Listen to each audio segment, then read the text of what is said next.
700 লোককে গুম করে ফেলা হয়েছিল, যাদের এখন পর্যন্ত কোনো হদিস পাওয়া যায় নাই। কত হাজার লোককে যে খুন করেছে তার পরিসংখ্যান এখনো জাতি জানে না। কত হাজার মানুষকে যে জেলখানায় বন্দী করে রাখা হয়েছিল তারও হিসাব এখন পর্যন্ত জাতি জানে না।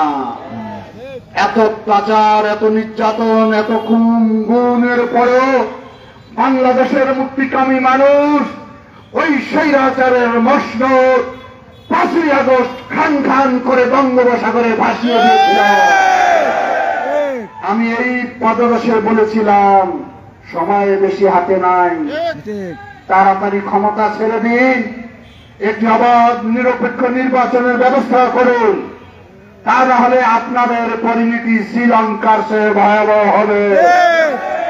তাই হয়েছে, যেদিকে তাকাতাম গাছের পাতাও ছিল আওয়ামী লীগ। আজকের বিজয় দিবসে বাংলার ভূখণ্ডে আওয়ামী লীগের চেহারা তো নাই, একটা টিকিরও দেখা পাওয়া যায় না। কেন পাওয়া যায় না?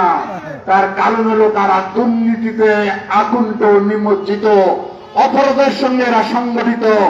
অপরাধীরা সব সময় পালিয়ে যায়, তাদের নেত্রীও পালিয়ে গিয়েছে।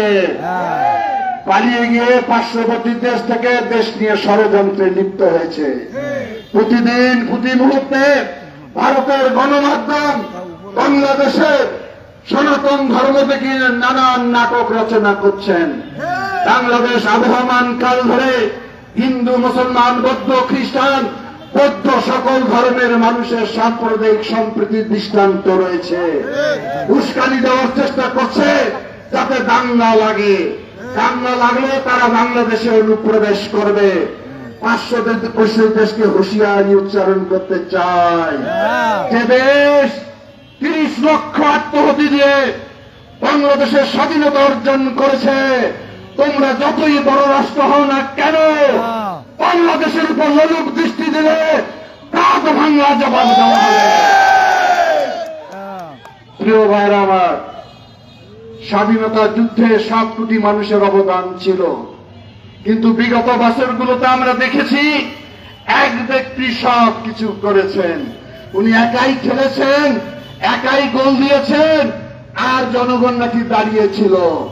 বাংলাদেশের মানুষ 5ই আগস্টে তার জবাব দিয়েছে। কারণ এই বাংলাদেশ সৃষ্টির পিছনে বাংলাদেশের 7 কোটি মানুষের অবদান রয়েছে। সমস্ত মানুষের অবদানকে অস্বীকার করেছে, ভুলুণ্ঠিত করেছে, অপমানিত করেছে।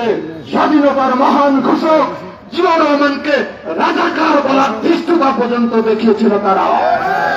সুতরাং আজকে প্রমাণিত হয়েছে বিএনপি হল স্বাধীনতার পক্ষের শক্তি, বিএনপি হল গণতন্ত্রের পক্ষের শক্তি, বিএনপি হল বাংলাদেশের উন্নয়নের একমাত্র শক্তি।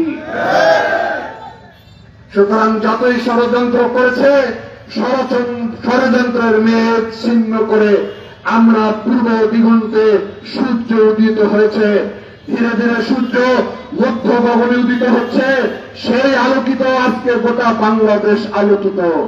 এখন আমরা স্বাধীন, মুক্ত, নতুন বাংলাদেশ। এই বাংলাদেশের গঠনের আজকে দৃঢ় শপথ নিতে হবে আমাদের। কোন বাংলাদেশ করব আমরা?